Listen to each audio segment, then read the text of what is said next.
بسم اللہ الرحمن الرحیم۔ صحیح مسلم مقدمۃ الکتاب، حدیث نمبر 0۔ شروع سب سے زیادہ رحم کرنے والے، ہمیشہ مہربانی کرنے والے اللہ کے نام سے۔ تمام تر حمد و ثنا سارے جہانوں کے پالنے والے اللہ کے لیے اور بہترین جزا تقوی اختیار کرنے والوں کے لیے ہے۔ اللہ خاتم النبیین محمد صلی اللہ علیہ وآلہ وسلم پر اپنی رحمت نازل فرمائے اور تمام نبیوں اور رسولوں پر بھی۔ اس کے بعد اللہ آپ پر رحم فرمائے۔ بلا شبہ آپ نے اپنے پیدا کرنے والے کی توفیق سے یہ ذکر کیا ہے کہ آپ دین کے طریقوں اور احکام کے بارے میں رسول اللہ صلی اللہ علیہ وآلہ وسلم سے امت تک پہنچنے والی تمام احادیث کو ان کی منقولہ اسناد سمیت جاننا چاہتے ہیں، اور ان احادیث کو بھی جو ثواب اور عذاب، رغبت دلانے اور ڈرانے اور ان جیسی دوسری چیزوں کے بارے میں ہیں، اور اہل علم نے ایک دوسرے سے لیں اور پہنچائیں۔ اللہ آپ کی رہنمائی فرمائے۔ آپ چاہتے ہیں کہ یہ تمام احادیث شمار کر کے مجموعی کی شکل میں آپ کی دسترس میں لائی جائیں۔ آپ نے مجھ سے یہ مطالبہ کیا ہے کہ میں ان احادیث کو زیادہ تکرار کے بغیر آپ کے لیے ایک تعریف کی شکل میں ملخص کر دوں، کیونکہ آپ سمجھتے ہیں کہ یہ تکرار ان احادیث کو اچھی طرح سمجھنے اور ان سے استنباط کرنے میں آپ کے لیے رکاوٹ کا باعث بنے گا، جو کہ آپ کا اصل مقصد ہے۔ اللہ آپ کو عزت دے۔ آپ نے جس چیز کا مجھ سے مطالبہ کیا ہے، جب میں نے اس کے اور اس سے حاصل ہونے والے ثمرات کے بارے میں غور و فکر کی طرف رجوع کیا تو مجھے یقین ہو گیا کہ انشاءاللہ اس کے نتائج قابل تعریف اور فوائد یقینی ہوں گے۔ اور جب آپ نے مجھ سے اس کام کی زحمت اٹھانے کا مطالبہ کیا تو مجھے یقین ہو گیا کہ اگر مجھے اس کی توفیق ملے اور اللہ کی طرف سے اس کے مکمل ہونے کا فیصلہ ہوا تو پہلا شخص جسے دوسرے لوگوں سے قبل اس سے خاص طور پر فائدہ ہوگا وہ میں خود ہوں گا۔ اس کی وجوہات اتنی زیادہ ہیں کہ ان کا ذکر طوالت کا باعث ہوگا۔ البتہ اس کا خلاصہ یہ ہے کہ ان خصوصیات کے حامل کم احادیث کو محفوظ رکھنا اور ان میں اچھی طرح مہارت حاصل کرنا انسان کے لیے کثیر احادیث کو سنبھالنے کی نسبت زیادہ آسان ہے، خصوصاً عوام میں سے ایک ایسے شخص کے لیے جو اس وقت تک ان میں سے صحیح اور ضعیف کے بارے میں بھی امتیاز نہیں کر سکتا جب تک کوئی دوسرا اسے اس فرق سے آگاہ نہ کرے۔ جب معاملہ اسی طرح ہے جیسے ہم نے بیان کیا تو کم تعداد میں صحیح احادیث چن لینا کثیر تعداد میں ضعیف احادیث کو جمع کرنے سے کہیں بہتر ہے۔ یہ بات اپنی جگہ درست ہے کہ بہت سی احادیث کو اکٹھا کرنے اور مکرر احادیث کو جمع کرنے کے بھی کچھ فوائد ہیں، خصوصاً ان لوگوں کے لیے جنہیں اس علم میں کسی قدر شعور اور اسباب و علت کی معرفت سے نوازا گیا ہے۔ اللہ کی مشیت سے ایسا انسان ان خصوصیات کی وجہ سے جو اسے عطا کی گئی ہیں کثیر احادیث کے مجموعے سے فائدہ حاصل کر سکتا ہے، لیکن جہاں تک عوام الناس کا تعلق ہے جو شعور و معرفت رکھنے والے خواص سے مختلف ہیں، وہ کم احادیث کی معرفت سے بھی عاجز ہیں، تو ان کے لیے کثیر احادیث کے حصول میں کوئی فائدہ نہیں۔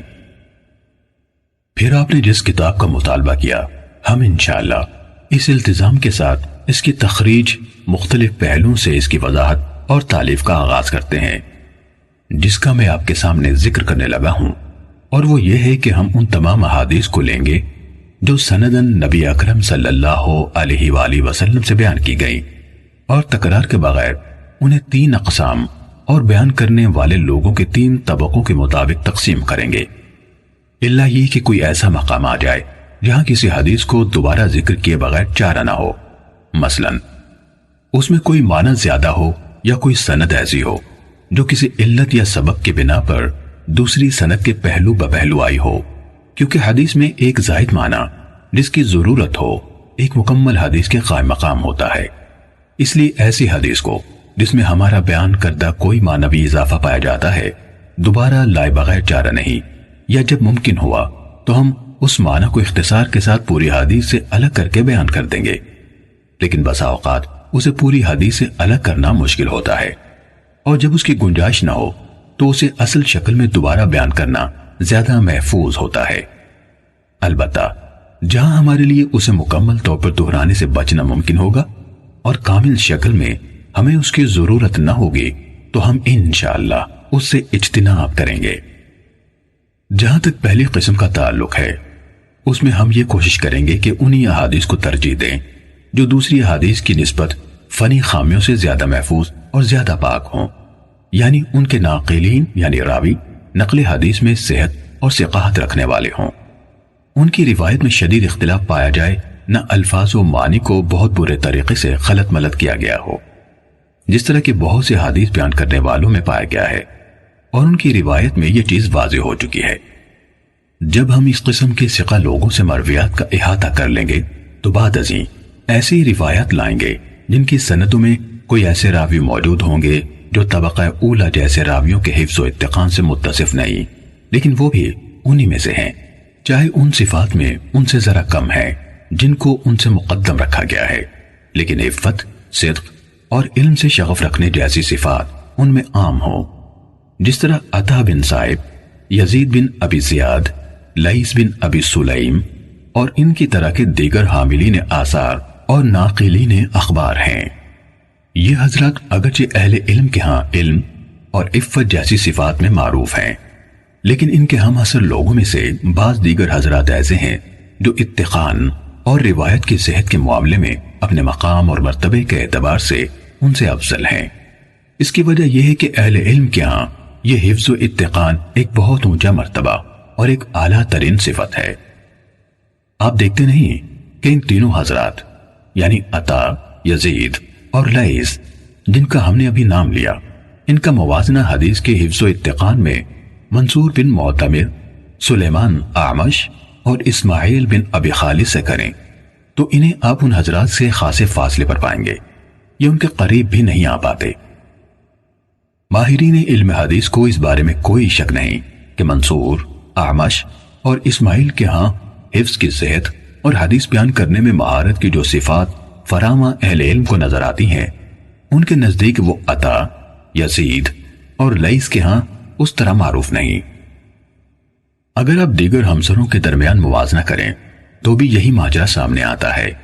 مثلا آپ ابن عون اور ایوب سختیانی کا موازنہ عوف بن ابی جمیلہ اور اشعث حمرانی سے کریں، یہ دونوں بھی اسی طرح حسن بصری اور ابن سیرین کے شاگرد ہیں جس طرح ابن عون اور ایوب ان کے شاگرد ہیں، لیکن ان دونوں اور ان دونوں کے درمیان کمال فضل اور صحت نقل کے اعتبار سے بہت بڑا فاصلہ پایا جاتا ہے۔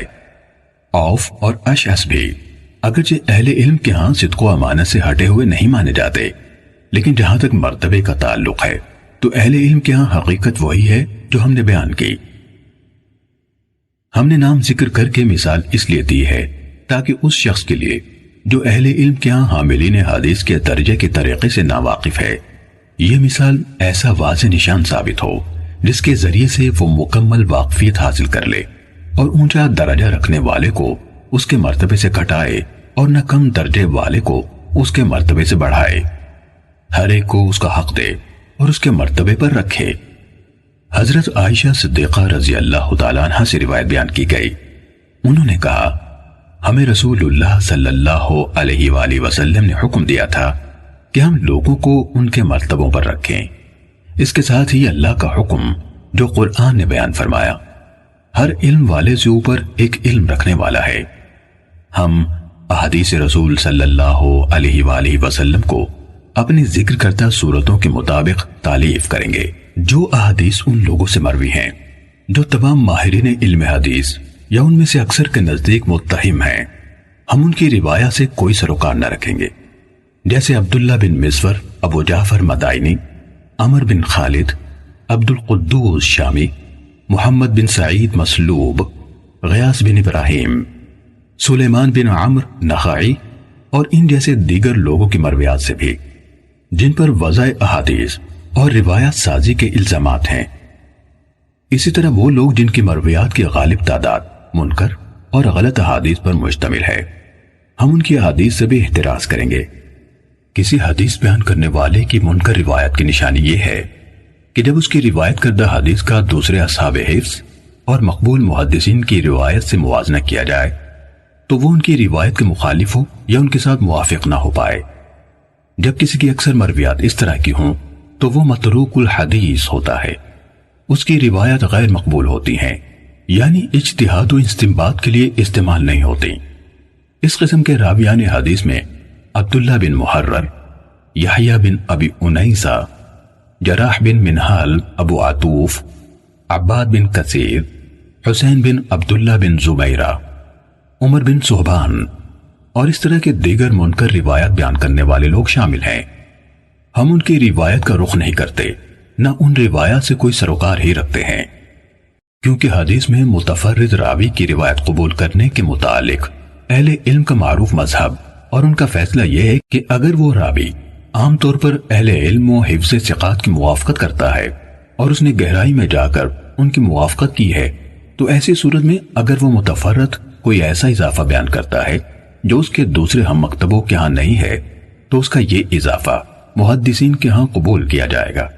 لیکن جس حدیث بیان کرنے والے کو آپ دیکھیں کہ وہ امام زہری جیسے جلیل القدر محدث سے روایت بیان کرتا ہے، جن کے کثیر تعداد میں ایسے شاگرد ہیں جو حفاظ حدیث ہیں، ان کی اور دوسرے محدثین کی روایت کے ماہر ہیں، یا وہ ہشام بن عروہ جیسے امام التابعین سے روایت کرتا ہے، ان دونوں کی احادیث تو اہل علم کے ہاں خوب پھیلی ہوئی ہیں، وہ سب ان کی روایت میں ایک دوسرے کے ساتھ اشتراک رکھتے ہیں، اور ان دونوں کی اکثر احادیث میں ان کے شاگرد ایک دوسرے سے متفق ہیں، اور یہ شخص ان دونوں یا ان میں سے کسی ایک سے متعدد ایسی حدیث روایت کرے جن میں ان کے شاگردوں میں سے اس کے ساتھ کوئی اور شریک نہیں، تو اس جیسے لوگوں سے اس قسم کی کوئی حدیث قبول کرنا جائز نہیں۔ اللہ ہی زیادہ جاننے والا ہے۔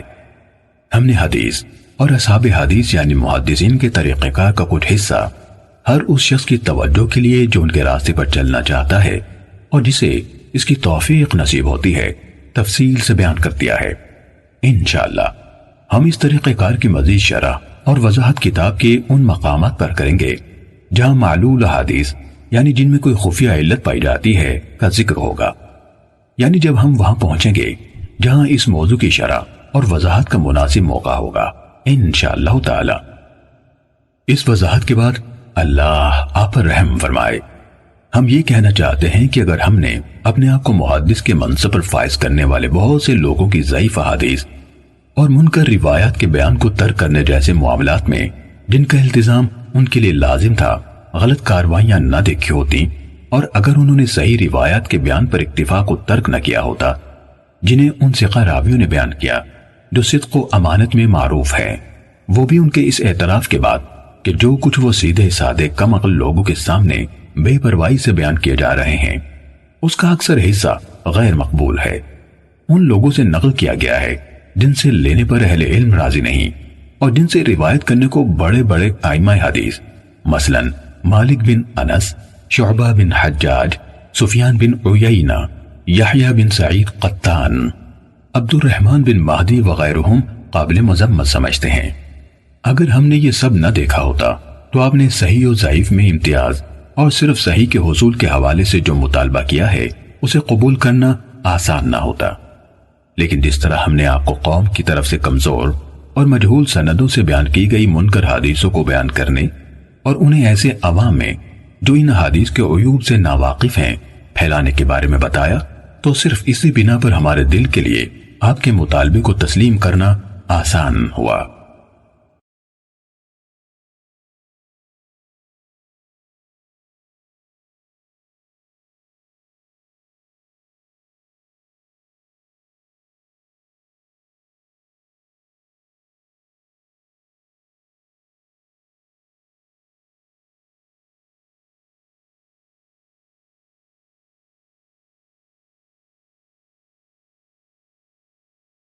ہم سے ابو بکر بن ابی شیبہ نے حدیث بیان کی، کہا ہم سے وکی نے حدیث بیان کی، انہوں نے شعبہ سے، انہوں نے حکم سے، انہوں نے عبد الرحمن بن ابی لیلہ سے، انہوں نے حضرت سمورہ بن جندب رضی اللہ تعالیٰ عنہ سے روایت کی۔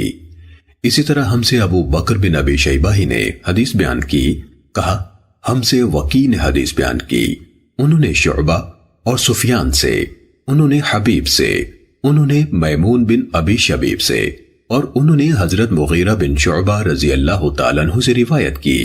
دونوں نے کہا رسول اللہ صلی اللہ علیہ وسلم نے یہ فرمایا تھا۔ صحیح مسلم حدیث نمبر 1۔ ابو بکر بن ابی شیبہ نیز محمد بن مثنی اور ابن بشار نے کہا، ہم سے محمد بن جعفر یعنی غندر نے شعبہ سے حدیث بیان کی، انہوں نے منصور سے، انہوں نے ربعی بن حراج سے روایت کی کہ انہوں نے حضرت علی رضی اللہ عنہ سے سنا، جب وہ خطبہ دے رہے تھے کہا، رسول اللہ صلی اللہ علیہ وآلہ وسلم نے فرمایا، مجھ پر جھوٹ نہ بولو، بلا شبہ جس نے مجھ پر جھوٹ بولا وہ جہنم میں داخل ہوگا۔ صحیح مسلم حدیث نمبر 2۔ حضرت انس بن مالک رضی اللہ عنہ سے روایت ہے، کہا، مجھے تمہارے سامنے زیادہ احادیث بیان کرنے سے یہ بات روکتی ہے کہ رسول اللہ صلی اللہ علیہ وآلہ وسلم نے فرمایا، جس نے عمدن مجھ پر جھوٹ بولا وہ آگ میں اپنا ٹھکانہ بنا لے۔ صحیح مسلم حدیث نمبر 3۔ حضرت ابو ہریرہ رضی اللہ عنہ سے روایت ہے، کہا، رسول اللہ صلی اللہ علیہ وآلہ وسلم نے فرمایا، جس نے عمدن مجھ پر جھوٹ بولا وہ آگ میں اپنا ٹھکانہ بنا لے۔ صحیح مسلم حدیث نمبر 4۔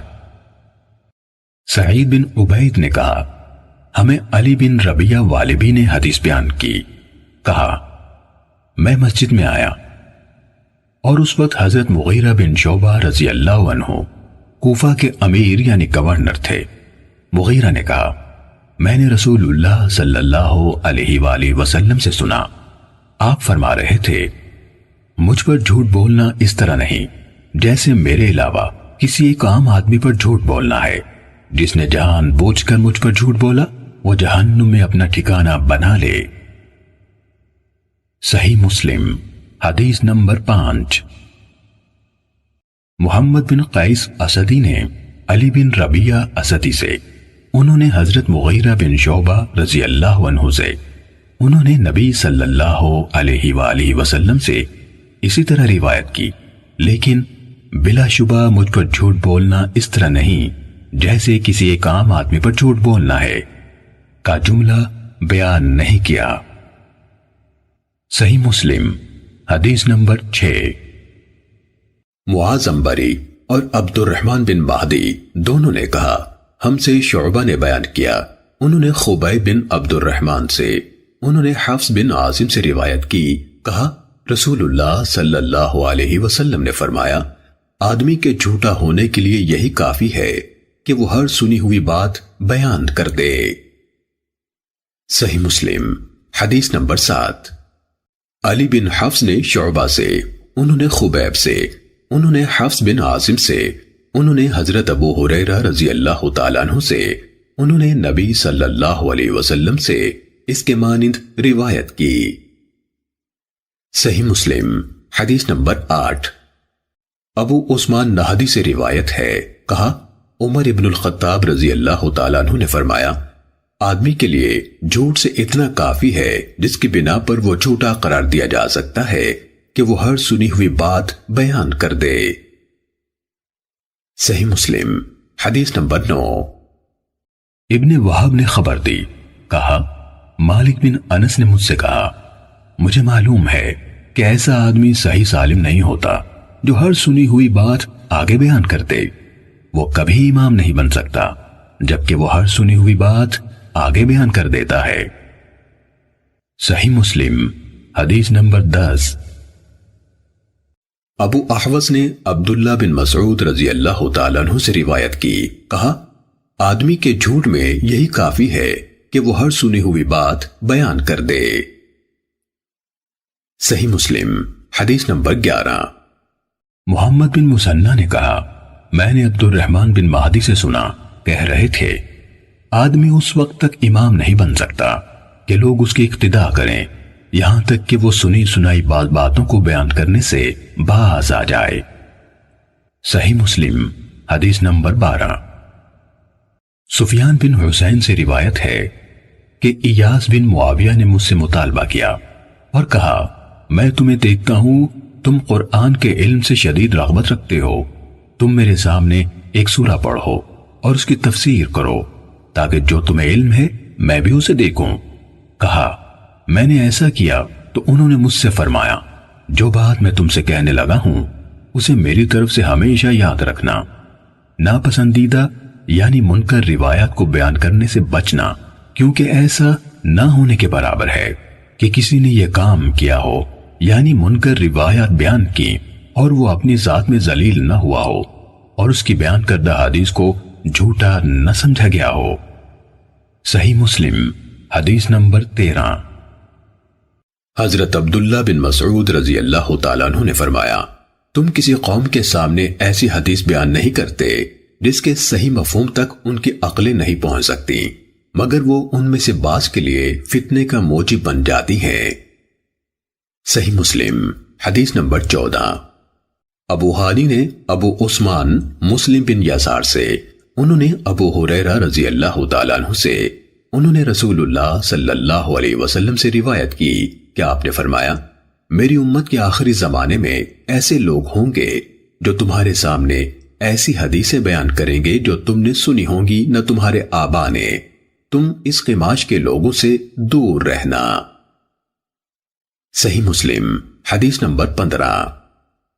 شراحیل بن یزید کہتے ہیں مجھے مسلم بن یسار نے بتایا کہ انہوں نے ابو ہریرہ رضی اللہ تعالیٰ عنہ کو یہ کہتے ہوئے سنا کہ رسول اللہ صلی اللہ علیہ وسلم نے فرمایا آخری زمانے میں ایسے دجال یعنی فریب کار کذاب ہوں گے جو تمہارے پاس ایسی احادیث لائیں گے جو تم نے سنی ہوں گی نہ تمہارے آبا نے، تم ان سے دور رہنا کہیں وہ تمہیں گمراہ نہ کر دیں اور تمہیں فتنے میں نہ ڈال دیں۔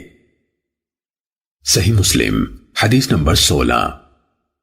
عامر بن عبدہ سے روایت ہے، کہا حضرت عبداللہ بن مسعود رضی اللہ تعالیٰ عنہ نے فرمایا بلا شبہ شیطان کسی آدمی کی شکل اختیار کرتا ہے، پھر لوگوں کے پاس آتا ہے اور انہیں جھوٹ پر مبنی کوئی حدیث سناتا ہے، پھر وہ بکھر جاتے ہیں۔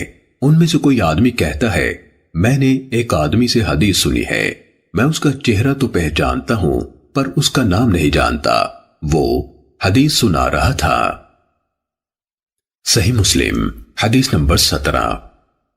طاؤس نے حضرت عبداللہ بن عمر بن العاص رضی اللہ تعالیٰ عنہما سے روایت کی، کہا سمندر کی تہ میں بہت سے شیطان قید ہیں جنہیں حضرت سلیمان علیہ السلام نے باندھا تھا، وقت آ رہا ہے کہ وہ نکلیں گے اور لوگوں کے سامنے قرآن پڑھیں گے۔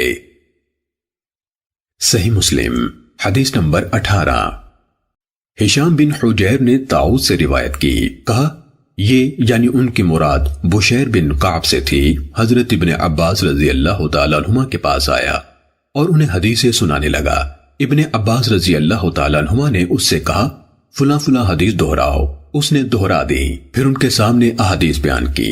انہوں نے اس سے کہا فلاں حدیث دوبارہ سناؤ، اس نے ان کے سامنے دہرا دی۔ پھر آپ سے عرض کی میں نہیں جانتا کہ آپ نے میری بیان کی ہوئی ساری احادیث پہچان لی ہیں اور اس حدیث کو منکر جانا ہے یا سب کو منکر جانا ہے اور اسے پہچان لیا ہے۔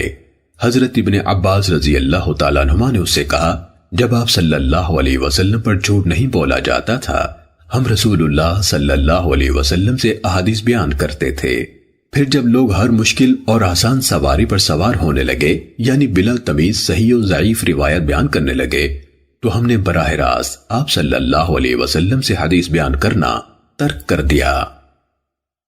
صحیح مسلم حدیث نمبر 19۔ محمد بن رافع، عبد الرزاق ابن طاؤس کے بیٹے نے اپنے والد طاؤس سے، انہوں نے حضرت ابن عباس رضی اللہ عنہما سے روایت کی، انہوں نے کہا ہم رسول اللہ صلی اللہ علیہ وآلہ وسلم کی احادیث حفظ کرتے تھے اور رسول اللہ صلی اللہ علیہ وآلہ وسلم سے مروی حدیث کی حفاظت کی جاتی تھی، مگر جب سے تم لوگوں نے بغیر تمیز کے ہر مشکل اور آسان پر سواری شروع کر دی تو یہ معاملہ دور ہو گیا، یعنی یہ بعید ہو گیا کہ ہماری طرح کے محتاط لوگ اس طرح بیان کردہ احادیث کو قبول کریں پھر یاد رکھیں۔ صحیح مسلم حدیث نمبر 20۔ مجاہد سے روایت ہے کہ بشیر بن کعب ادوی حضرت عبداللہ بن عباس رضی اللہ عنہما کے پاس آیا اور اس نے احادیث بیان کرتے ہوئے کہنا شروع کر دیا، رسول اللہ صلی اللہ علیہ وسلم نے فرمایا رسول اللہ صلی اللہ علیہ وآلہ وسلم نے فرمایا، حضرت ابن عباس رضی اللہ عنہما نے یہ رویہ رکھا کہ نہ اس کو دھیان سے سنتے تھے نہ اس کی طرف دیکھتے تھے۔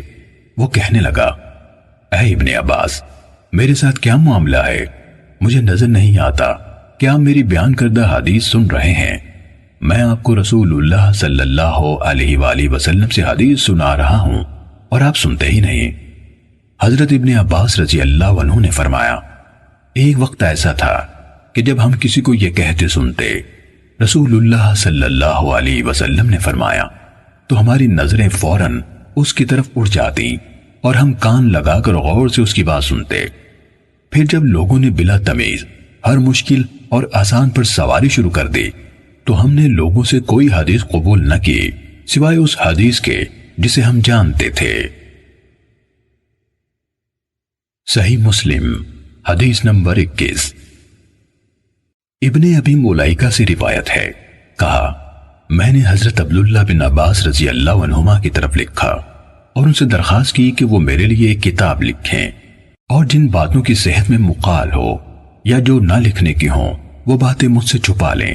انہوں نے فرمایا، لڑکا خالص احادیث کا طلبکار ہے، میں اس کے لیے حدیث سے متعلق تمام معاملات میں صحیح کا انتخاب کروں گا اور موضوع اور گھڑی ہوئی احادیث کو ہٹا دوں گا۔ کہا، انہوں نے حضرت علی رضی اللہ عنہ کے فیصلے منگوائے اور ان میں سے چیزیں لکھنی شروع کی، اور یہ ہوا کہ کوئی چیز گزرتی تو فرماتے، بخدا یہ فیصلہ حضرت علی رضی اللہ عنہ نے نہیں کیا سوائے اس کے کہ خدا نخواستہ وہ گمراہ ہو گئے ہوں، جبکہ ایسا نہیں ہوا۔ صحیح مسلم حدیث نمبر 22۔ عمرو ناقد، سفیان بن عیینہ، ہشام بن حجیر، تاؤ سے روایت ہے، کہا، حضرت ابن عباس رضی اللہ عنہما کے پاس ایک کتاب لائی گئی جس میں حضرت علی رضی اللہ عنہ کے فیصلے لکھے ہوئے تھے، تو انہوں نے اس قدر چھوڑ کر باقی سب کچھ مٹا دیا اور سفیان بن عیینہ نے ہاتھ جتنی لمبائی کا اشارہ کیا۔ صحیح مسلم حدیث نمبر 23۔ حسن بن علی حلوانی، یحییٰ بن آدم، ابن ادریس، اعمش، ابو اسحاق سے روایت ہے، کہا، جب بظاہر حضرت علی رضی اللہ عنہ کا نام لینے والے لوگوں نے حضرت علی رضی اللہ عنہ کے بعد ان کے نام پر یہ چیزیں ایجاد کر لی تو ان کے ساتھیوں میں سے ایک شخص نے کہا، اللہ ان لوگوں کو قتل کرے، انہوں نے کیسا عظیم الشان علم بگاڑ دیا۔ صحیح مسلم حدیث نمبر 24۔ علی بن خشرم، ابو بکر بن عیاش نے ہمیں بتایا، کہا، میں نے مغیرہ سے سنا، فرماتے تھے، حضرت علی رضی اللہ عنہ سے مروی حدیث میں کسی چیز کی تصدیق نہ کی جاتی تھی سوائے اس کے جو عبداللہ بن مسعود رضی اللہ عنہ کے شاگردوں سے روایت کی گئی ہو۔ صحیح مسلم حدیث نمبر 25۔ ایک سند میں ایوب اور ہشام اور 2 سندوں میں ہشام سے روایت ہے، انہوں نے محمد بن سیرین سے روایت کی، کہا، یہ علم دین ہے، اس لیے اچھی طرح دیکھ لو کہ تم کن لوگوں سے اپنا دین اخذ کرتے ہو۔ صحیح مسلم حدیث نمبر 26۔ عاصم احول نے ابن سیرین سے روایت کی، کہا، ابتدائی دور میں عالمان حدیث اسناد کے بارے میں کوئی سوال نہ کرتے تھے، جب فتنہ پڑ گیا تو انہوں نے کہا، ہمارے سامنے اپنے رجال حدیث کے نام لو تاکہ اہل سنت کو دیکھ کر ان سے حدیث لی جائے اور اہل بدعت کو دیکھ کر ان کی حدیث قبول نہ کی جائے۔ صحیح مسلم حدیث نمبر 27۔ اوزاعی نے سلیمان بن موسیٰ سے روایت کی، انہوں نے کہا، میں طاؤس رحمہ اللہ سے ملا اور ان سے کہا، مجھے فلاں شخص نے اس طرح حدیث سنائی۔ انہوں نے کہا، اگر تمہارے صاحب یعنی استاد پوری طرح قابل اعتماد ہیں تو ان سے اخذ کر لو۔ صحیح مسلم حدیث نمبر 28۔ سعید بن عبدالعزیز نے سلیمان بن موسیٰ سے روایت کی، انہوں نے کہا، میں نے طاؤس رحمہ اللہ سے عرض کی، فلاں نے ان الفاظ سے مجھے حدیث سنائی۔ انہوں نے کہا، اگر تمہارے صاحب ثقاحت میں بھرپور ہیں تو ان سے اخذ کر لو۔ صحیح مسلم حدیث نمبر 29۔ عبد الرحمن بن ابی زناد نے اپنے والد سے روایت کی، کہا میں مدینے میں 100 اہل علم سے ملا جو دین میں تو محفوظ و معمون تھے، لیکن ان سے حدیث اخذ نہیں کی جاتی تھی۔ کہا جاتا تھا یہ اس علم کے اہل نہیں۔ صحیح مسلم حدیث نمبر 30۔ مسعر سے روایت ہے، کہا میں نے سعد بن ابراہیم بن عبد الرحمن بن عوف سے سنا، کہہ رہے تھے ثقہ راویوں کے علاوہ اور کوئی شخص رسول اللہ صلی اللہ علیہ وآلہ وسلم سے حدیث بیان نہ کرے۔ صحیح مسلم حدیث نمبر 31۔ محمد بن عبداللہ بن قہزاز نے جو مرو کے باشندوں میں سے ہیں کہا میں نے عبدان بن عثمان سے سنا، کہہ رہے تھے میں نے عبداللہ بن مبارک رضی اللہ عنہ کو یہ کہتے ہوئے سنا، اسناد یعنی سلسلہ سند سے حدیث روایت کرنا دین میں سے ہے، اگر اسناد نہ ہوتا تو جو کوئی جو کچھ چاہتا کہہ دیتا۔ امام مسلم رحمہ اللہ نے کہا اور محمد بن عبداللہ نے کہا مجھے عباس بن ابی رزمہ نے حدیث سنائی، کہا میں نے عبداللہ بن مبارک کو یہ کہتے ہوئے سنا ہمارے اور لوگوں کے درمیان فیصلہ کن چیز بیان کی جانے والی خبروں کے پاؤں یعنی سندیں ہیں جن پر روایات اس طرح کھڑی ہوتی ہیں جس طرح جاندار اپنے پاؤں پر کھڑے ہوتے ہیں۔ محمد بن عبداللہ بن قہزاز نے کہا میں نے ابو اسحاق ابراہیم بن عیسیٰ طالقانی سے سنا، کہا میں نے عبداللہ بن مبارک سے کہا ابو عبد الرحمن وہ حدیث کیسی ہے جو ان الفاظ میں آئی ہے، نیکی کے بعد دوسری نیکی یہ ہے کہ تم اپنی نماز کے ساتھ اپنے والدین کے لیے نماز پڑھو اور اپنے روزوں کے ساتھ اپنے والدین کے لیے روزے رکھو۔ کہا عبداللہ بن مبارک نے کہا یہ کس کی سند سے ہے؟ کہا میں نے عرض کی یہ شہاب بن خراش کی بیان کردہ حدیث ہے۔ انہوں نے کہا ثقہ ہے۔ پھر کس سے؟ کہا میں نے عرض کی حجاج بن دینار سے۔ کہا ثقہ ہے۔ پھر کس سے؟ کہا میں نے عرض کی رسول اللہ صلی اللہ علیہ وآلہ وسلم نے فرمایا۔ کہنے لگے ابو اسحاق حجاج بن دینار اور رسول اللہ صلی اللہ علیہ وسلم کے درمیان کٹھن مسافتیں ہیں جن کو عبور کرتے ہوئے اونٹنیوں کی گردنیں کٹ کر گر جاتی ہیں، لیکن صدقہ میت کے لیے فائدہ مند ہے، اس کے بارے میں کوئی اختلاف نہیں۔ محمد نے کہا میں نے علی بن شقیق سے سنا، کہہ رہے تھے میں نے عبداللہ بن مبارک کو سب کے سامنے یہ کہتے سنا عمر بن ثابت کی روایت کی ہوئی حدیث ترک کر دو کیونکہ وہ سلف صالحین کو گالیاں دیا کرتا تھا۔ صحیح مسلم حدیث نمبر 32۔ ابو نضر ہاشم بن قاسم نے حدیث بیان کی، کہا ہم سے بحیہ کے مولا ابو عقیل یحییٰ بن متوکل نے حدیث بیان کی، کہا میں قاسم بن عبیداللہ بن عبداللہ بن عمر جن کی والدہ ام عبداللہ بنت قاسم بن محمد بن ابی بکر تھیں اور یحییٰ بن سعید کے پاس بیٹھا ہوا تھا کہ یحییٰ نے قاسم بن عبیداللہ سے کہا جناب ابو محمد آپ جیسی شخصیت کے لیے یہ عیب ہے، بہت بڑی بات ہے کہ آپ سے اس دین کے کسی معاملے کے بارے میں کچھ پوچھا جائے اور آپ کے پاس اس کے حوالے سے نہ علم ہو نہ کوئی حل، یا یہ الفاظ کہے نہ علم ہو نہ نگلنے کی کوئی راہ۔ تو قاسم نے ان سے کہا کس وجہ سے؟ یحییٰ نے کہا کیونکہ آپ ہدایت کے دو اماموں ابو بکر اور عمر کے فرزند ہیں۔ کہا قاسم اس سے کہنے لگے جس شخص کو اللہ کی طرف سے عقل ملی ہو اس کے نزدیک اس سے بھی بدتر بات یہ ہے کہ میں علم کے بغیر کچھ کہہ دوں یا اس سے روایت کروں جو ثقہ نہ ہو۔ یہ سن کر یحییٰ خاموش ہو گئے اور انہیں کوئی جواب نہیں دیا۔ صحیح مسلم حدیث نمبر 33۔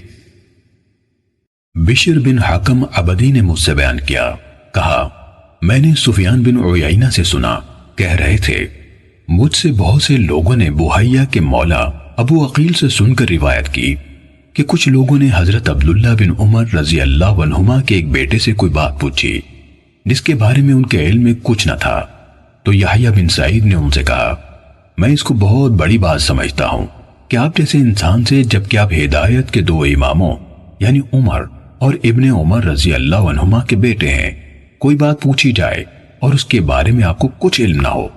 انہوں نے کہا بخدا اللہ کے نزدیک اور اس شخص کے نزدیک جسے اللہ نے عقل دی، اس سے بھی بڑی بات یہ ہے کہ میں علم کے بغیر کچھ کہوں یا کسی ایسے شخص سے روایت کروں جو ثقہ نہیں۔ سفیان نے کہا ابو عقیل یحییٰ بن متوکل بھی ان کے پاس موجود تھے جب انہوں نے یہ بات کی۔ صحیح مسلم حدیث نمبر 34۔ یحییٰ بن سعید نے کہا میں نے سفیان ثوری، شعبہ، مالک اور ابن عیینہ سے ایسے آدمی کے بارے میں پوچھا جو حدیث میں پوری طرح قابل اعتماد یعنی ثقہ نہ ہو۔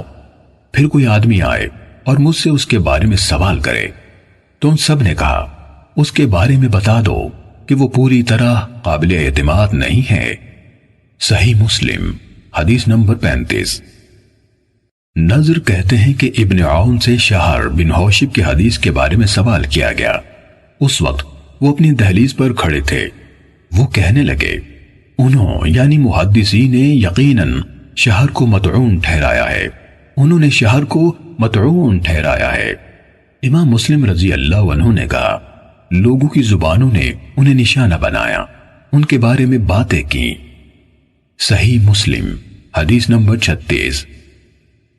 ہمیں شبابہ نے بتایا، کہا شعبہ نے کہا میں شہر سے ملا لیکن روایت حدیث کے حوالے سے میں نے انہیں اہمیت نہ دی۔ صحیح مسلم حدیث نمبر 37۔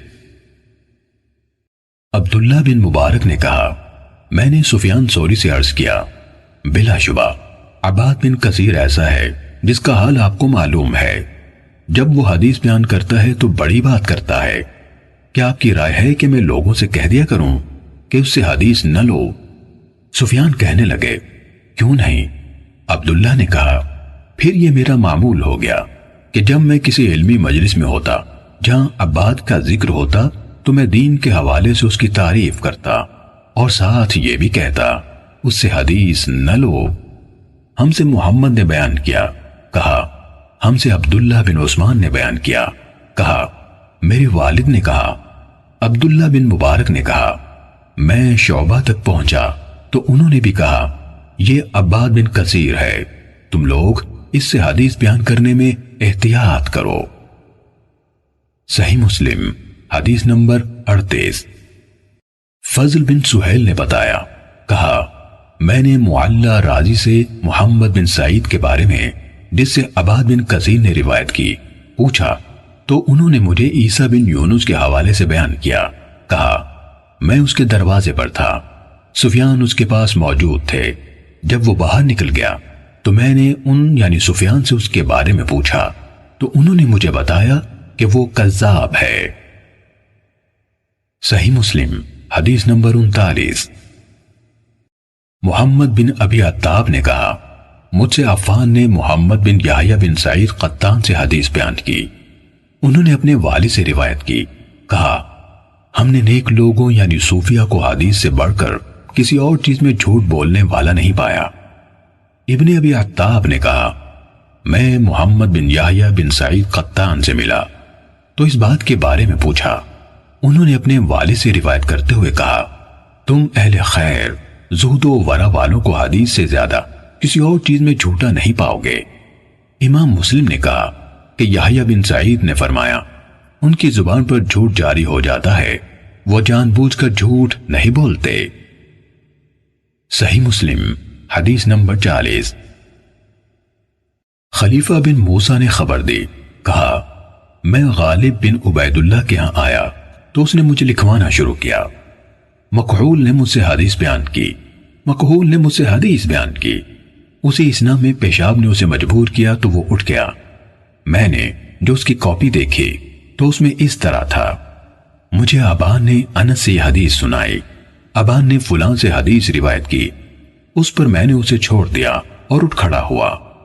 امام مسلم نے کہا اور میں نے حسن بن علی حلوانی سے سنا، کہہ رہے تھے میں نے عفان کی کتاب میں ابو مقدام ہشام کی وہ روایت دیکھی جو عمر بن عبدالعزیز کی حدیث ہے، اس میں تھا ہشام نے کہا مجھ سے ایک شخص نے جسے یحییٰ بن فلاں کہا جاتا تھا محمد بن کعب سے حدیث بیان کی. کہا میں نے عفان سے کہا. اہل علم کہتے ہیں ہشام نے یہ حدیث محمد بن کعب سے سنی تھی تو وہ کہنے لگے وہ ہشام اسی حدیث کی وجہ سے فتنے میں پڑے. پہلے وہ کہا کرتے تھے مجھے یحییٰ نے محمد بن کعب سے روایت کی، بعد ازاں یہ دعویٰ کر دیا کہ انہوں نے یہ حدیث براہ راست محمد صلی اللہ علیہ وسلم سے سنی ہے. صحیح مسلم حدیث نمبر 41. مجھے محمد بن عبداللہ قہزاز نے حدیث سنائی. کہا میں نے عبداللہ بن عثمان بن جبلہ سے سنا، کہہ رہے تھے میں نے عبداللہ بن مبارک سے کہا یہ کون ہے جس سے آپ نے عبداللہ بن عمر رضی اللہ عنہما کی حدیث یعنی عید الفطر کا دن انعامات کا دن ہے روایت کی. کہا سلیمان بن حجاج ان میں سے جو حدیث تم نے اپنے پاس لکھ رکھی ہیں یا میں نے تمہیں اس کی جو حدیثیں دی ہیں ان میں سے اچھی طرح نظر کرنا یعنی غور کر لینا. ابن قہزاز نے کہا میں نے وہب بن زمان سے سنا، وہ سفیان بن عبد المالک سے روایت کر رہے تھے. کہا عبداللہ یعنی ابن مبارک نے کہا میں نے ایک درہم کے برابر خون والی حدیث کے راوی روح بن غدیف کو دیکھا ہے. میں اس کے ساتھ ایک مجلس میں بیٹھا تو میں اپنے ساتھیوں سے شرم محسوس کر رہا تھا کہ وہ مجھے اس سے حدیث بیان کرنے کے ناپسندیدہ ہونے کے باوجود اس کے ساتھ بیٹھا دیکھیں، یعنی اس کی حدیث ناپسندیدگی کی وجہ سے اور اس کی روایت میں نامقبولی کی وجہ سے. صحیح مسلم حدیث نمبر 42. ابن قہزاز نے کہا میں نے وہب سے سنا، انہوں نے سفیان سے اور انہوں نے عبداللہ بن مبارک سے روایت کی. کہا بقیہ زبان کے سچے ہیں لیکن وہ ہر آنے جانے والے علم حدیث میں مہارت رکھنے والے اور نہ رکھنے والے ہر شخص سے حدیث لے لیتے ہیں. صحیح مسلم حدیث نمبر 43. قتیبہ بن سعید نے جریر سے، انہوں نے مغیرہ سے، انہوں نے شعبی سے روایت کی. کہا مجھے حارث اعور حمدانی نے حدیث سنائی اور وہ کذاب تھا. صحیح مسلم حدیث نمبر 44. ابو عامر عبداللہ بن برات اشعری ابو اسامہ مفضل بن مغیرہ سے روایت کی. کہا میں نے شعبی کو کہتے ہوئے سنا مجھ سے حارث اعور نے روایت بیان کی اور یہ کہ وہ گواہی دیتے ہیں کہ وہ یعنی حارث جھوٹوں میں سے ایک تھا. صحیح مسلم حدیث نمبر 45. قتیبہ بن سعید سے جریر سے مغیرہ نے، انہوں نے ابراہیم سے روایت کی. کہا علقمہ نے کہا میں نے 2 سال میں قرآن پڑھا یعنی تدبر کرتے ہوئے ختم کیا. تو حارث نے کہا قرآن آسان ہے، وہی اس سے زیادہ مشکل ہے. صحیح مسلم حدیث نمبر 46.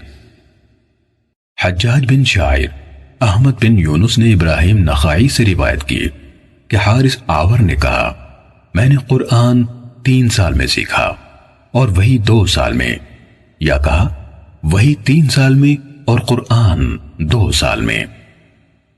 صحیح مسلم حدیث نمبر 47.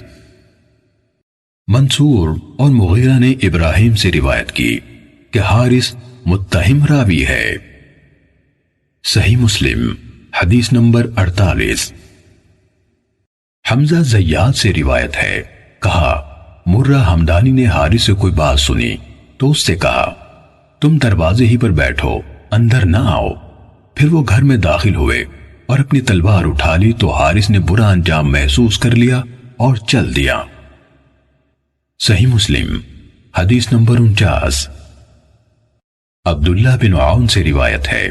کہا ابراہیم نخعی نے ہم سے کہا تم لوگ مغیرہ بن سعید اور ابو عبد الرحیم سے بچ کر رہو، وہ کذاب ہیں. صحیح مسلم حدیث نمبر 50. ہمیں عاصم نے حدیث بیان کی. کہا ہم بالکل نو عمر لڑکے تھے جو ابو عبد الرحمن سلمی کے پاس حاضر ہوتے تھے. وہ ہم سے کہا کرتے تھے ابو احوص کے سوا دوسرے قصہ گوؤں یعنی واعظوں کی مجالس میں مت بیٹھو اور شقیق سے بچ کر رہو. شقیق خوارج کا نقطہ نظر رکھتا تھا. یہ ابو وائل نہیں بلکہ شقیق زبی ہے۔ صحیح مسلم حدیث نمبر 51۔ جریر کہتے ہیں میں جابر بن یزید جعفی سے ملا تو میں نے اسے حدیث نہ لکھی، وہ رجعت پر ایمان رکھتا تھا۔ صحیح مسلم حدیث نمبر 52۔ مسعر نے کہا ہم سے جابر بن یزید جعفی نے ان بدعتوں سے پہلے جو اس نے گھڑی حدیث بیان کی۔ صحیح مسلم حدیث نمبر 53۔ سفیان نے کہا جابر نے جس عقیدے کا اظہار کیا اس کے اظہار سے پہلے لوگ اس سے حدیث لیتے تھے، جب اس نے اس کا اظہار کر دیا تو لوگوں نے اسے اس کی بیان کردہ حدیث کے بارے میں مطعون کیا اور بعض نے اسے چھوڑ دیا۔ ان سے پوچھا گیا اس نے کس چیز کا اظہار کیا تھا؟ کہا رجعت پر ایمان کا۔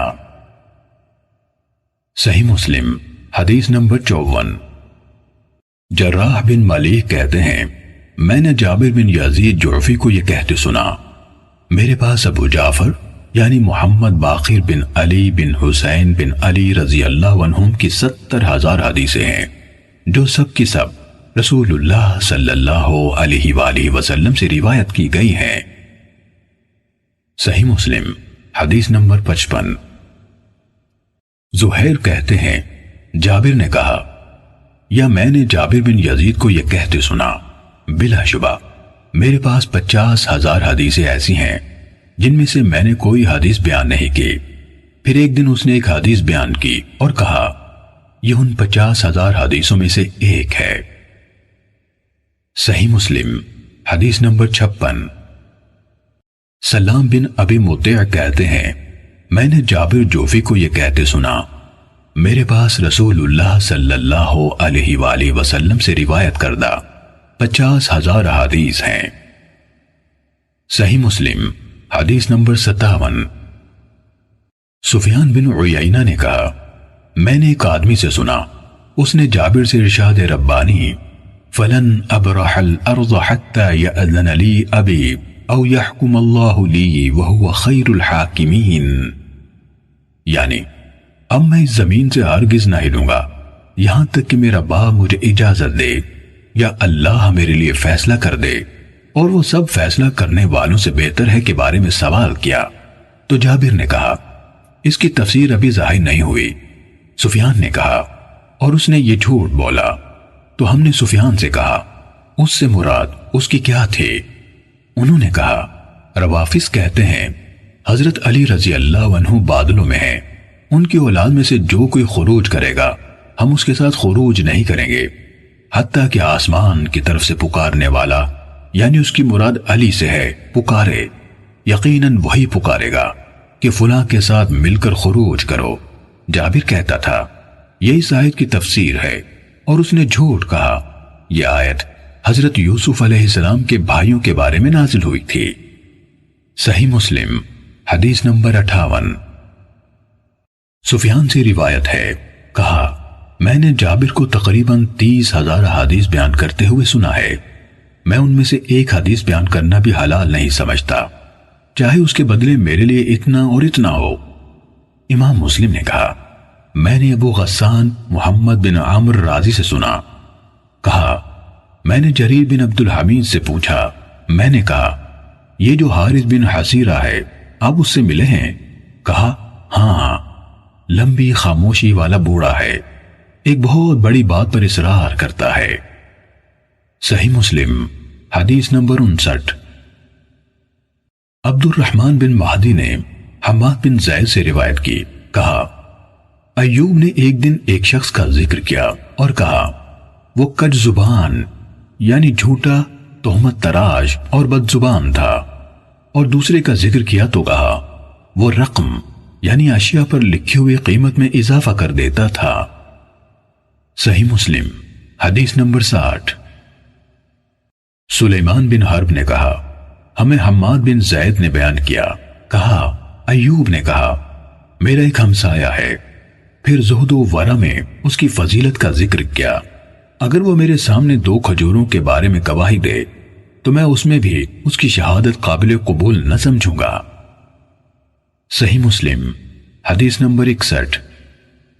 معمر نے کہا میں نے ایوب کو کبھی کسی کی پیٹھ پیچھے اسے برا کہتے نہیں سنا سوائے عبد الکریم یعنی ابو امیہ کے۔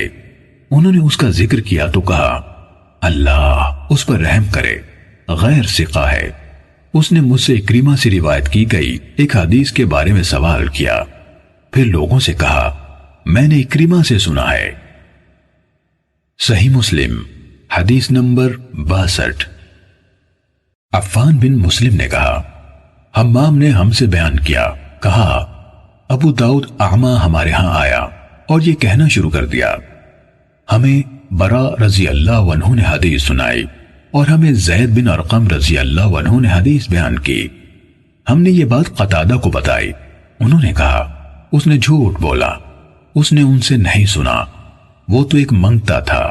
انسانوں کی بے خونی کرنے والے طاعون کے دوران میں لوگوں کے سامنے ہاتھ پھیلاتا پھرتا تھا۔ صحیح مسلم حدیث نمبر 63۔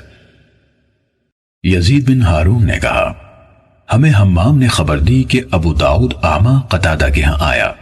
جب وہ کھڑا ہوا اور چلا گیا تو لوگوں نے کہا اسے یہ الزام ہے کہ اس نے 18 بدری صحابہ سے ملاقات کی۔ اس پر قتادہ کہنے لگے طاعون کی وبا عام سے پہلے یہ ایک منگتا تھا، اس کا علم حدیث ایسی کسی چیز سے کوئی سروکار نہ تھا، وہ اس بارے میں بات تک نہ کرتا تھا۔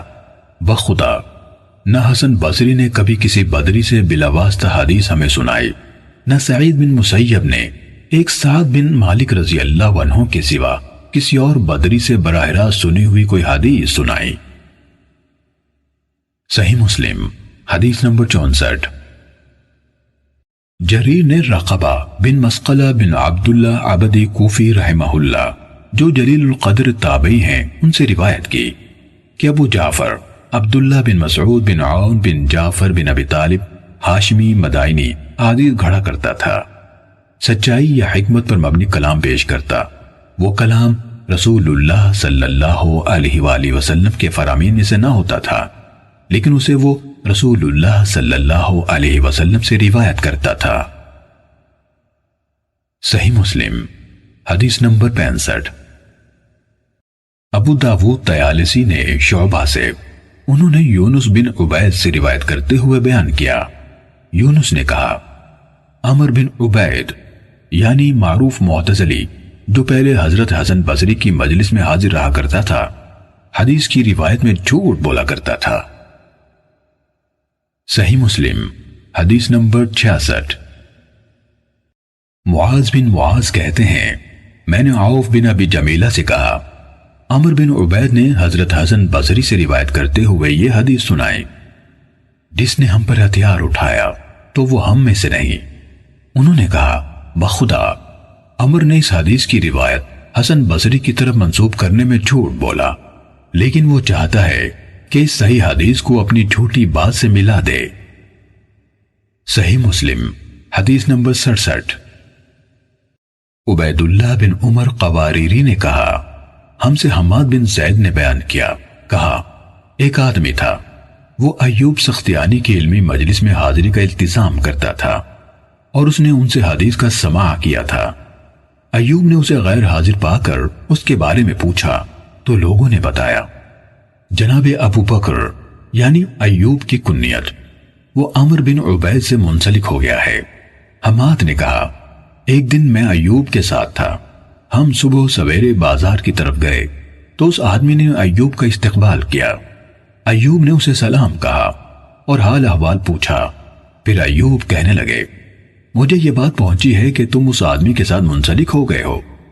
حماد نے کہا انہوں نے اس کا یعنی عمر کا نام لیا۔ وہ کہنے لگا ہاں جناب ابو بکر، وہ غرائب یعنی ایسی باتیں جنہیں کوئی نہیں جانتا ہمارے سامنے لاتا ہے۔ کہا ایوب اس سے کہنے لگے ہم انہی عجیب و غریب باتوں سے بھاگتے ہیں یا ڈرتے ہیں کہ یہ جھوٹی اور من گھڑت ہوتی ہیں۔ صحیح مسلم حدیث نمبر 68۔ سلیمان بن حرب نے کہا ہم سے ابن زید یعنی حماد نے بیان کیا، کہا ایوب سے عرض کی گئی عمر بن عبید نے حضرت حسن بصری سے روایت بیان کی ہے کہ انہوں نے کہا جسے نبیذ یعنی شراب سے نشہ ہو جائے اسے کوڑے نہ مارے جائیں، تو انہوں نے یعنی ایوب سختیانی نے کہا اس نے جھوٹ بولا، میں نے خود حسن سے سنا وہ کہتے تھے جسے نبیذ سے نشہ ہو جائے اسے کوڑے مارے جائیں۔ صحیح مسلم حدیث نمبر 69۔ سلام بن ابی مطیع کہتے ہیں جناب ایوب سختیانی کو یہ خبر پہنچی کہ میں عمر بن عبید کے ہاں درس میں جاتا ہوں، تو ایک دن وہ میرے پاس آئے اور کہا تم نے غور کیا ایک ایسا آدمی آیا جس کے دین پر تمہیں اعتبار نہ ہو، تم اس کی حدیث پر کیسے اعتماد کرو گے؟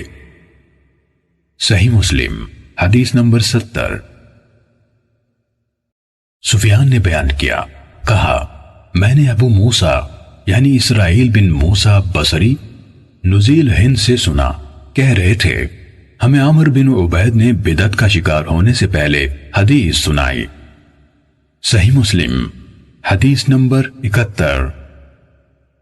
معاذ عنبری نے کہا میں نے واسط کے قاضی ابو شیبہ کے بارے میں دریافت کرنے کے لیے شعبہ کی طرف لکھا، تو انہوں نے جواب میں میری طرف لکھ بھیجا اس سے کوئی چیز روایت نہ کرو اور میرا خط پھاڑ دو۔ صحیح مسلم حدیث نمبر 72۔ عفان بن مسلم نے کہا میں نے حماد بن سلمہ کو صالح مری کے واسطے سے ایک حدیث سنائی جو اس نے ثابت سے روایت کی، تو انہوں نے یعنی حماد نے کہا اس نے جھوٹ بولا۔ اسی طرح میں نے حمام کو صالح مری سے ایک حدیث سنائی، تو انہوں نے بھی کہا اس نے جھوٹ بولا۔ صحیح مسلم حدیث نمبر 73۔ ابو داود نے بیان کیا، کہا شعبہ نے مجھ سے کہا جریر بن حازم کے پاس جاؤ اور اسے کہو تمہارے لیے حلال نہیں کہ تم حسن بن عمارہ سے حدیث روایت کرو کیونکہ وہ جھوٹ بولتا ہے۔ ابو داود نے کہا میں نے شعبہ سے عرض کی وہ کیسے؟ تو انہوں نے کہا اس نے ہمیں حکم سے روایت کردہ احادیث سنائی جن کی ہم نے اصل نہ پائی۔ کہا میں نے عرض کی کیا چیز روایت کی؟ کہا میں نے حکم سے کہا کیا رسول اللہ صلی اللہ علیہ وسلم نے شہدائے احد کی نماز جنازہ عطا فرمائی؟ تو انہوں نے جواب دیا آپ نے ان کی نماز جنازہ نہیں پڑھی، جبکہ حسن بن عمارہ نے حکم ہی سے مقسم کے حوالے سے ابن عباس رضی اللہ عنہما سے یہ روایت بیان کی کہ نبی صلی اللہ علیہ وسلم نے ان کی نماز جنازہ پڑھی اور انہیں دفن کیا۔ اسی طرح میں نے حکم سے پوچھا آپ اولاد زنا کے بارے میں کیا کہتے ہیں؟ کہا ان کا جنازہ پڑھا جائے گا۔ میں نے پوچھا یہ روایت کس حوالے سے بیان کی جاتی ہے؟ کہا حضرت حسن بصری سے، جبکہ حسن بن عمارہ نے کہا ہم سے حکم نے یحییٰ بن جزار کے حوالے سے یہ روایت حضرت علی رضی اللہ عنہ سے بیان کی۔ صحیح مسلم حدیث نمبر 74۔ حسن حلوانی نے کہا میں نے یزید بن ہارون سے سنا، انہوں نے زیاد بن میمون کا ذکر کرتے ہوئے کہا میں نے حلف اٹھایا ہے کہ میں اس سے اور خالد بن محدود سے کبھی روایت نہ کروں گا، اور کہا میں زیاد بن میمون سے ملا، اس سے ایک حدیث سنانے کا کہا تو اس نے مجھے وہ حدیث بکر مزنی سے روایت کر کے سنائی۔ پھر کچھ عرصے بعد میں دوبارہ اس کے پاس گیا تو اس نے وہی حدیث مورخ سے بیان کی۔ پھر ایک بار اور اس کے پاس گیا تو اس نے وہی حدیث حسن بصری سے سنائی۔ وہ یعنی یزید بن ہارون ان دونوں یعنی زیاد بن میمون اور خالد بن محدود کو جھوٹ کی طرف منسوب کرتے تھے۔ حلوانی نے کہا میں نے عبد الصمد سے حدیث سنی اور ان کے سامنے زیاد بن میمون کا ذکر کیا تو انہوں نے اس کی نسبت جھوٹ کی طرف کی۔ صحیح مسلم حدیث نمبر 75۔ محمود بن غیلان نے کہا میں نے ابو داود طیالسی سے کہا آپ نے عباد بن منصور سے بہت زیادہ روایتیں لی ہیں، پھر کیا ہوا کہ آپ نے اتارہ والی روایت جو نضر بن شمیل نے ہمارے سامنے بیان کی ان سے نہیں سنی؟ انہوں نے مجھ سے کہا خاموش رہو۔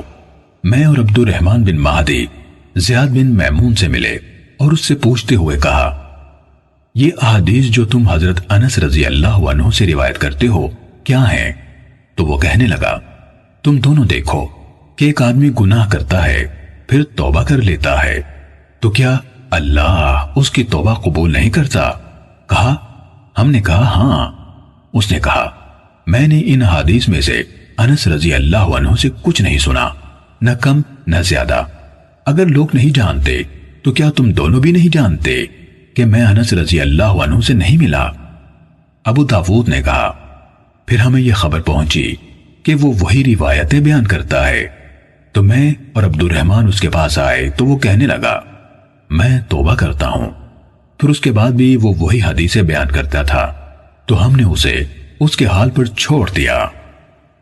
صحیح مسلم حدیث نمبر 76۔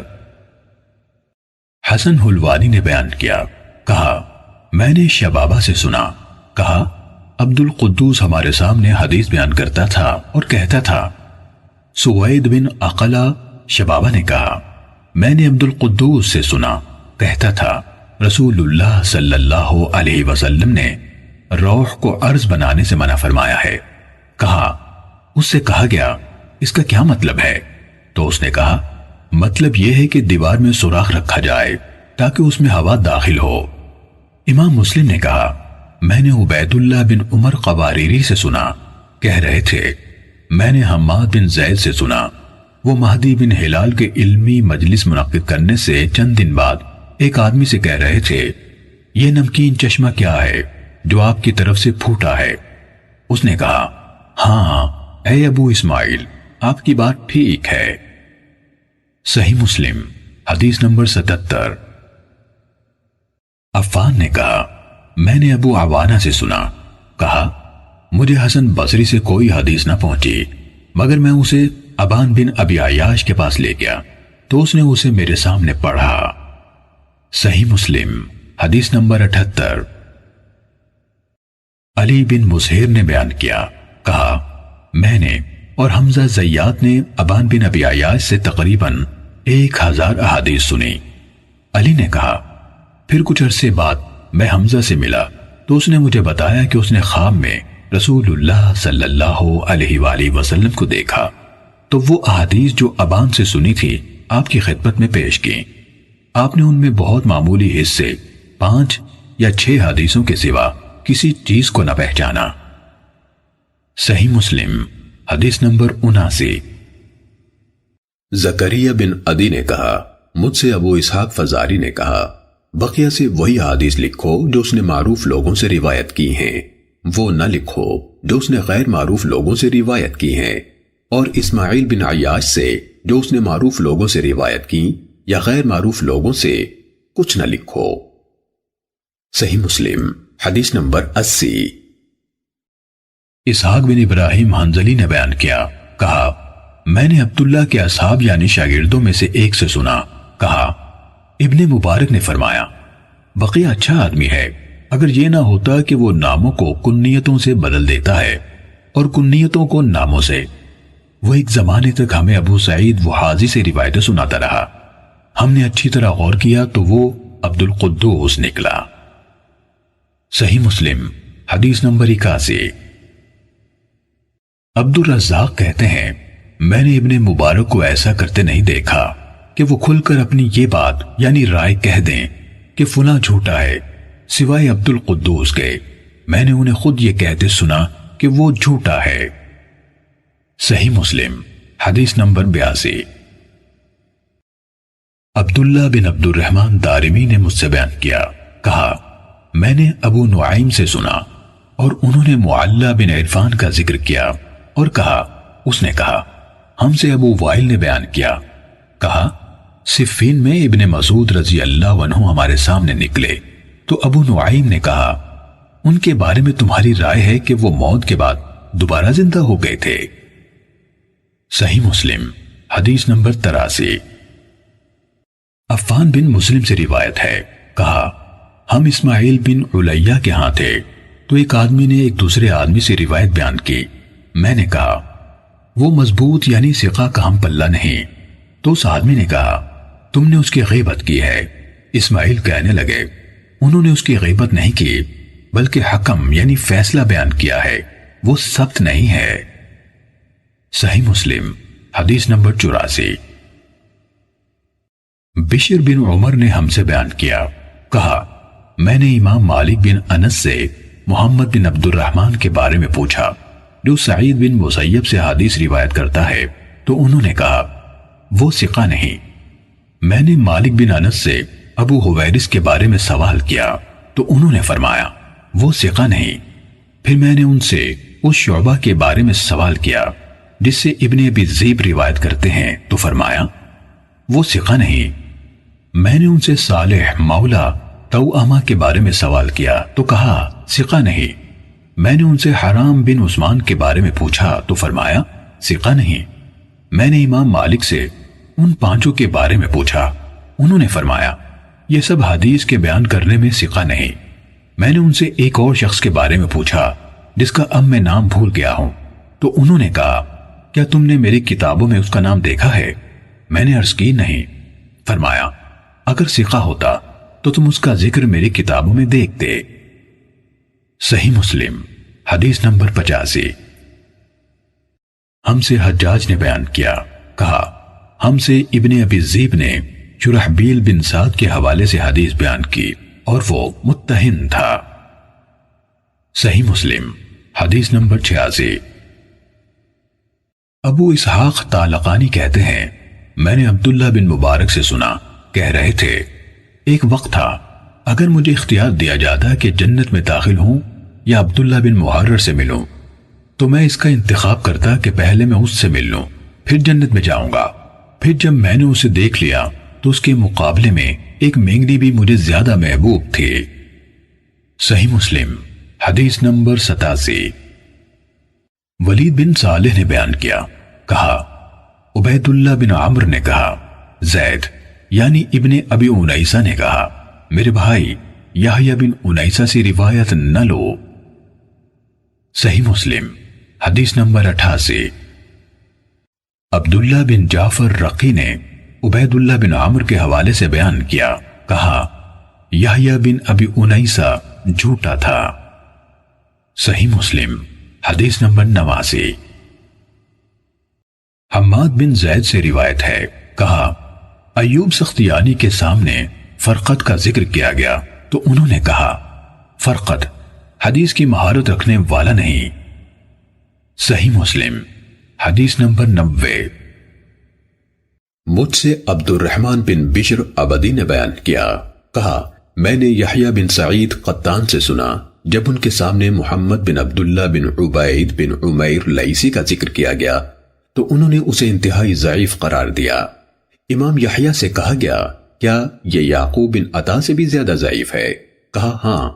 پھر کہا میں نہیں سمجھتا کہ کوئی ایک انسان بھی محمد بن عبداللہ بن عبید بن عمیر سے روایت کر سکتا ہے۔ صحیح مسلم حدیث نمبر 91۔ بشر بن حکم نے بیان کیا، کہا میں نے یحییٰ بن سعید قطان سے سنا، انہوں نے حکیم بن جبیر اور عبد الاعلی کو ضعیف قرار دیا، اور اسی طرح یحییٰ نے موسیٰ بن دینار کو بھی ضعیف قرار دیا اور کہا اس کی بیان کردہ حدیث ہوا جیسی ہے، اور موسیٰ بن دہقان اور عیسیٰ بن ابی عیسیٰ مدنی کو بھی ضعیف قرار دیا۔ کہا اور میں نے حسن بن عیسیٰ سے سنا، کہہ رہے تھے مجھ سے ابن مبارک نے فرمایا تم جب جریر کے پاس پہنچو تو 3 راویوں کی احادیث کے سوا اس کا سارا علم لکھ لینا، عبیدہ بن معتب، سری بن اسماعیل اور محمد بن سالم کی احادیث اس سے نہ لکھنا۔ صحیح مسلم حدیث نمبر 92۔